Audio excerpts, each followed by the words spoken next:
নারীর প্রতি সহিংসতা ও নির্যাতনের ঘটনা গণমাধ্যমে যতটুকু প্রকাশিত হয় সারা দেশে তার থেকে অনেক বেশি সংঘটিত হয় বলে মন্তব্য করেছেন ডিএমপি কমিশনার শেখ মোহাম্মদ সাজ্জাদ আলী। তিনি বলেন, লোকলজ্জার ভয়ে অভিভাবকরা নারী নির্যাতন ও ধর্ষণের ঘটনা গোপন রাখতে চায়। গণপরিবহনে ইফটিজিং বা যৌন নিপীড়নের তাৎক্ষণিক সহায়তা দেওয়ার লক্ষ্যে মোবাইল অ্যাপ উদ্বোধনী অনুষ্ঠানে তিনি এসব কথা বলেন। বিস্তারিত জানাচ্ছেন সৈয়দ রিয়াজ। সব মশার বিরুদ্ধে সুরক্ষা দিতে এলো বসুন্ধরা এক্সট্রিম অ্যারোসল, মশার বিরুদ্ধে এক্সট্রিম সুরক্ষা।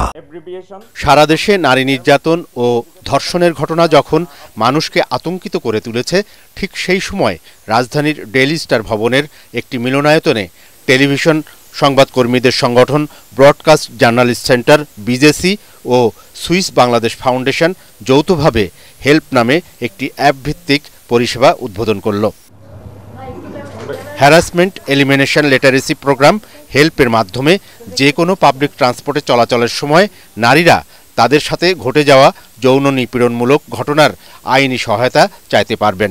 অ্যাপসের মাধ্যমেও যদি আমার থানায় রিপোর্ট হয়ে যায়, we consider this is FIR.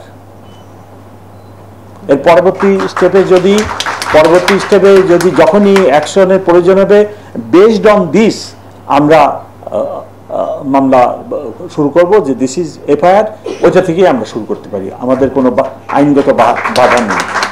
উদ্বোধনী অনুষ্ঠানে পুলিশ কমিশনার আরও বলেন, ধর্ষণ সহ নারী ও শিশু নির্যাতন প্রতিরোধে পুলিশ কঠোর অবস্থান নিয়েছে।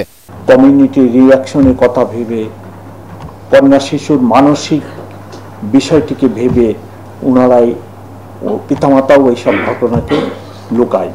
এরূপ ঘটনার সংখ্যা বহু যিনি ভিকটিম হচ্ছেন উনি নিজেই ঘটনাটাকে আর প্রকাশ করেন না। নারী নির্যাতন প্রতিরোধে হেল্প নামের এই অ্যাপসটি প্রথম পর্যায়ে রাজধানীর বসিলা থেকে সায়দাবাদ পর্যন্ত চালু হলেও পর্যায়ক্রমে সারা দেশের নির্যাতিত নারীরা এটি ব্যবহার করে আইনি সেবা নিতে পারবেন। সৈয়দ রিয়াজ, এটিএন বাংলা, ঢাকা।